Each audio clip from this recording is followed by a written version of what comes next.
Hi, folks.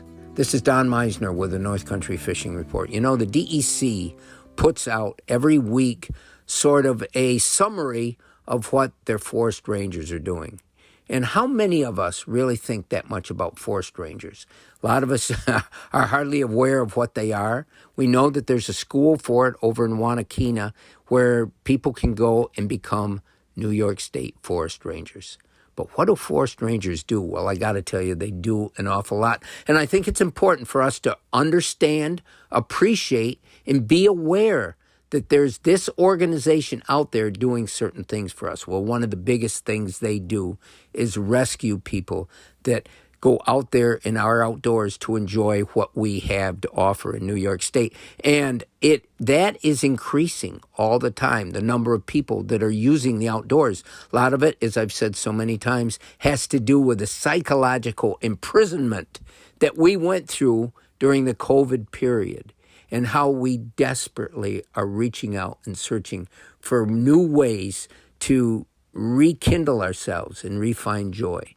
So as people get into the outdoors, a lot of times they don't realize that there's a lot of demands that take place in enjoying the outdoors. We talk about all the beautiful trails and how if you get on these trails, you can see the beauty that exists around us and you can let it soak into you. Well, you can, but you got to realize that it might take more endurance, more physical adaptability than we might be in shape to do.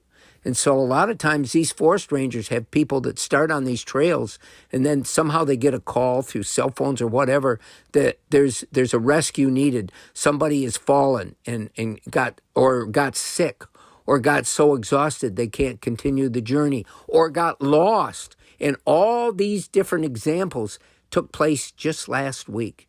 And so there was one man that was fishing and he was wading and he fell and he thought he broke his leg. He crawled somehow to shore, but then the somebody passersby saw him.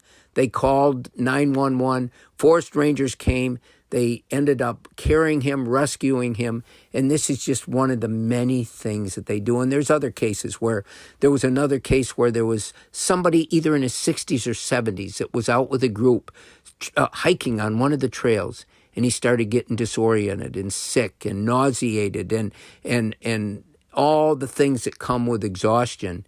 And so they had to rescue him. And this is all recorded. The other thing that forest rangers do is they're out there either suppressing or putting out forest fires that come from people not observing the burn ban or natural things that cause fires to happen. Here's something else that they're doing, and I think this is fantastic. All over the state last week in different areas, forest rangers went to schools and gave classes on what they do, what it's like to be in the outdoors, the things that kids should know about not only what they do, but even the opportunities that exist for kids to maybe want to follow that line of study and to grow up to be a forest ranger, a game warden, something like that. So I think all this is fantastic. I know when we did our kids' fishing school with Cornell Extension, one of the things that we had was one of our game wardens would come in and talk to the kids and tell them why game wardens, what they do. They aren't just bad guys out there writing tickets. They're there to educate people, to help people, to observe the things that happen in the outdoors and how we can make it better for all of us.